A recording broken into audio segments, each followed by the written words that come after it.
ยดให้เลยความรักไอ้บอกเคยลงเอ่ยกับไผจักที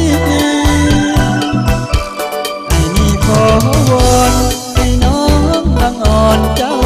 จงเย็นใจถ้าหากไอ้คนบ้านไกล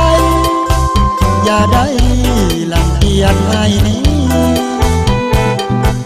ถึงบ้านอยู่ไกลแต่หัวใจบอกเคยห่างหนีให้ขอเป็นคู่ชีวิตกับคนดีที่ใส่บทโท